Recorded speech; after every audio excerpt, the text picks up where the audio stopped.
Ở làng tớ, con gái đến 21 tuổi phải thay xương. Nếu không sẽ ngã quỵ thành một đống mềm nhũn. Khi bạn trai đòi về nhà tớ chơi, tớ lập tức nhắn tin cho chị gái ngay. Chị ơi, em tìm được người thay xương cho chị rồi. 3 ngày trước, bố tớ dùng nước hoa giả 99.000. Lừa tớ là hàng xịn 3 triệu. Chị tớ biết chuyện, bảo tớ dẫn bạn trai về để xử lý bố. Vì vụ này, tớ với chị cãi nhau một trận. Anh chỉ là sinh viên nghèo, không tiền cũng dễ hiểu thôi. Bố đâu có lỗi lớn vậy, em không làm khó chị đâu, chúng ta cá cược nhé. Ai tự nguyện thì mắc câu, thế nào? Tớ cứ nghĩ bạn trai sẽ giữ vững lập trường. Ai ngờ ảnh vừa ăn cơm xong, lại liếc mắt sang nồi khác. Sau khi xem video chị tớ nhảy 5 lần liên tục, ảnh sốc hỏi, đây là chị em hả? Tớ gật đầu xác nhận. Ảnh nuốt nước miếng cái ức, mắt tớ thoáng chút thất vọng. Tớ tự giễu mình, hối hận rồi đúng không? Chị ấy xinh hơn em, dáng cũng đẹp hơn. Hồi nhỏ chị em mình còn thích giống nhau nữa. Nếu chị gặp anh trước, biết đâu giờ nằm đây là chị ấy đấy. Nghe tớ nói vậy, anh khô cả cổ họng, mắt cứ đảo loạn xạ. Tớ thì thầm bên tai ảnh, mà người chị ấy mềm mại hơn em nhiều. Đừng đùa nữa, ảnh đẩy tớ ra, kéo chăn che thêm chút, che kín nửa người dưới. Lúc ngủ, ảnh ôm tớ từ phía sau, hỏi lấp ló, chị em có bạn trai chưa? Tớ lắc đầu bảo, từ hồi thất tình năm ngoái, chị ấy ở nhà suốt để chữa lành vết thương lòng. Nói xong, tớ thấy tim ảnh đập nhanh hẳn. Như Yên, anh luôn muốn về quê em ngắm cảnh làng núi. Hè này anh về cùng em nhé. Giọng ảnh ấm áp bên tai, nhưng lòng tớ lại lạnh dần. Được chứ? Tớ bình tĩnh đáp. Ảnh ngủ say rồi. Tớ lấy điện thoại, nhắn tin cho chị. Thua cược thì chịu nhé. Chị nói với bố mẹ đi. Em tìm được người thay xương cho chị rồi. Đến cổng làng, tài xế thả tớ với bạn trai xuống. Chúng tớ đi bộ vào làng. Dọc đường, bà con thấy bạn trai phía sau tớ. Ai cũng ngầm hiểu ý, mỉm cười đầy ẩn ý. Họ nhìn bạn trai từ đầu tới chân. Có người còn khen vài câu. Cao vừa đẹp đấy. Dáng chuẩn luôn. Mộng mộng nhà mình có phúc lớn. Tớ nháy mắt với người nói, bảo họ im lặng. Đường đi suôn sẻ. Cuối cùng cũng về nhà. Bố tớ chưa về làng. Nhà chỉ có chị và mẹ. Mẹ nhiệt tình mời bạn trai vào. Chị từ phòng bước ra chào hỏi. Chị mặc áo phông rộng với quần ngắn, để lộ đôi chân dài thon thả. Mắt bạn trai sáng rực lên. Mẹ bảo tụi tớ trò chuyện chút, rồi vào bếp lo bữa tối. Bạn trai tò mò hỏi han chị. Chẳng ngại ngần gì, tớ ngồi cạnh, chị đáp lại từng câu. Chị trả lời kiên nhẫn, thỉnh thoảng cười nghiêng ngả vì ảnh hài hước. Bạn trai lấy dây thừng ra, trổ tài ảo thuật cho chị xem. Tiện thể đụng chạm chút đỉnh. Chị bị chọc kẹo mà chẳng để tâm, còn ngồi sát vào ảnh hơn, để lộ vẻ xuân sắc dưới cổ áo, cho ảnh tha hồ ngắm. Tớ hiểu ý đồ của chị. Ở làng tớ, nhà nào có người thay xương, ngày thứ hai về làng, phải nộp đơn kiện tội trạng của người đó cho trưởng làng.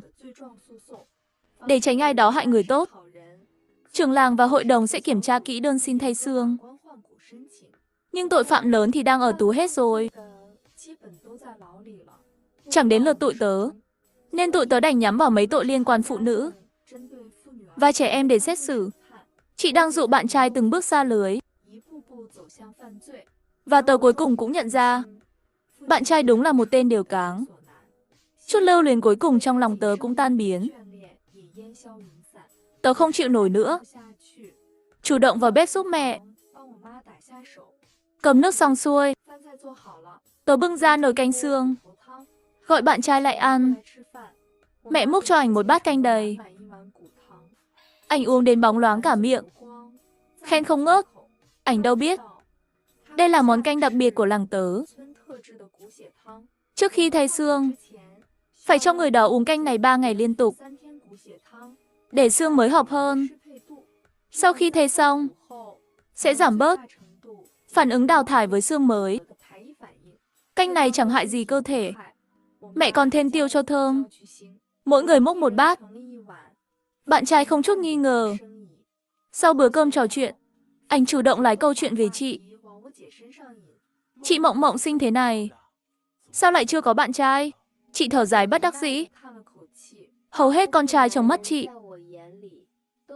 chẳng có sức hút gì cả. Bạn trai bị khơi gợi tò mò. Vậy chị thích mẫu người nào? Chị nhìn thẳng vào mắt ảnh. Môi khẽ nhếch. Chị thích người thật thà. Con trai phải thích cái đẹp. Mạnh mẽ một chút. Con phải bá đạo. Ai dám nhìn người yêu mình lâu thì sẵn sàng choảng luôn. Ngoài kia muốn vui chơi thế nào cũng được. Nhưng người anh ta cưng nhất phải là chị. Chị nghiêng người về phía bạn trai, dùng ngón tay vẽ vòng tròn trên ngực ảnh. Càng hư hỏng, chị càng muốn chinh phục. Còn kiểu ngoan ngoãn như em thì hợp với em gái chị hơn. Sau vài ly rượu, chị thêm phần quyến rũ. Trước bữa cơm, chị tỏ ra ngưỡng mộ bạn trai. Ảnh chắc mẩm chị thích mình. Nhưng cú phủ đầu bất ngờ này khiến ảnh rối như tơ vò. Bạn trai nghiến răng, mặt hiện vẻ quyết tâm. Chị Mộng Mộng, đánh giá qua vẻ ngoài là sai rồi. Anh nắm tay chị kéo lại gần, kéo chị sát vào mình. Sao chị biết anh không phải kẻ xấu? Chị giật tay ra, cười ngặt nghẽo. Vậy kể chị nghe xem, em hư cỡ nào? Bạn trai nâng ly rượu, uống cạn một hơi, rồi kể lể như khoe kho báu những chuyện xấu xa mình từng làm. Hồi nhỏ ném chết mèo con, lên cấp 2 cùng bạn đánh người vô gia cư, cướp đồ học sinh tiểu học, cấp 3 gắn camera nhỏ trong phòng, quay lén cô gia sư, còn bỏ thứ gì đó nhớp nhác vào cốc nước của cô. Nhìn cô uống xong luôn, tớ ngồi cạnh cô nén cảm giác buồn nôn. Chị thì cười khẩy. Chỉ có vậy thôi sao? Mặt bạn trai tái mét, nhìn chị như thú đói nhìn miếng mồi ngon, như sói đói thấy thịt tươi. Đầu óc ảnh chỉ nghĩ bằng mọi giá phải ăn miếng này. Mắt ảnh ánh lên vẻ hung dữ, bắt đầu tấn công. Để anh kể thêm nhé. Năm ngoái thôi, anh với vài thằng bạn thay nhau trêu một cô gái. Ảnh vừa dứt lời, không khí như ngừng lại vài giây. Tớ và chị đều sững sờ. Chị bình tĩnh lại trước. Sao hả? Nếu thật, sao em còn ngồi đây được? Bạn trai cười nhạt. Hồi đó bạn cấp 3 cưới, có cô phù dâu trông lẳng lơ. Anh bày kế, mấy anh em phù rể chuốc say cô ta, đưa vào khách sạn, thay nhau vui vẻ. Cô ta không báo cảnh sát. Tớ ngạc nhiên hỏi. Bạn trai đắc ý đáp, chẳng có bằng chứng, báo cũng vô ích. Mà con nhỏ ngốc đó, nghe bảo, hôm sau biết chuyện gì xảy ra. Việc đầu tiên lại đi tắm. Ha ha, cười chết anh luôn. Đời sao có đứa ngốc vậy chứ? Nhìn bạn trai cười sảng sặc, tớ tức sôi máu trong lòng. Cô gái kia gặp chuyện kinh khủng thế, chắc hẳn buồn lắm. Mới nghĩ đến việc tắm ngay, để gột rửa ký ức xấu xa. Nhưng tên tội phạm này lại lấy đó làm trò đùa, khoe khoang chế nhạo người bị hại. Nhưng cơn tức của tớ nhanh chóng thành phấn khích.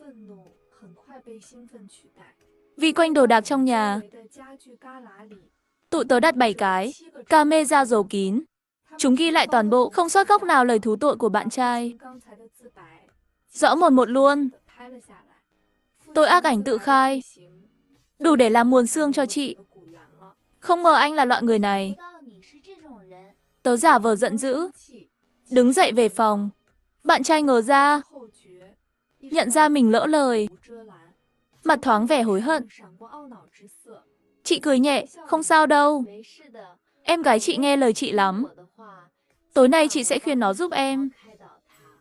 Bạn trai nghe xong, cười đùa, nhờ cậy chị hết nhé. Chị tốt với em vậy, có dịp em phải báo đáp chị mới được. Chị cố nặn nụ cười cuối. Quay đi. Vào phòng tớ. Rồi, hai chị em bắt tay chuẩn bị giấy tờ xin thay xương. Chuẩn bị sáng mai nhờ mẹ gửi trưởng làng. Đêm đó mộng đẹp. Bạn trai tỉnh dậy. Trời vừa tờ mờ sáng. Ngoài kia có tiếng mở cửa. Ai đó đi ra ngoài. Nghe bước chân. Hình như là mẹ tớ. Tớ sang phòng chị ngủ rồi. Ảnh ngại không qua tìm. Mạng điện thoại kém. Bạn trai dậy đi vệ sinh. Rồi ra sân hút thuốc. Sương sáng dày đặc. Khắp nơi trắng xóa. Ảnh quyết định đi dạo quanh đó. Đi một lúc. Vứt tàn thuốc xuống. Quay lại nhìn. Chẳng biết mình đi từ hướng nào nữa. Phía trước có bóng người. Qua màn sương ảnh không rõ là ai. Kỳ lạ thay. Người đó rõ ràng đang bước tới. Nhưng chẳng gần ảnh chút nào. Chẳng lẽ gặp ma? Bạn trai thầm nghĩ. Ảnh rào bước đuổi theo. Lúc này ảnh thấy rõ. Đó là một cô gái. Cô mặc áo xanh lá. Váy đen. Mặt cô trắng bệch. Môi đỏ chót. Điều kỳ quái là nửa thân trên của cô quay ra sau. Nửa dưới lại đi về trước. Hai phần cơ thể hoàn toàn ngược nhau. Cô gái đột nhiên ngoảnh đầu. Cười với bạn trai.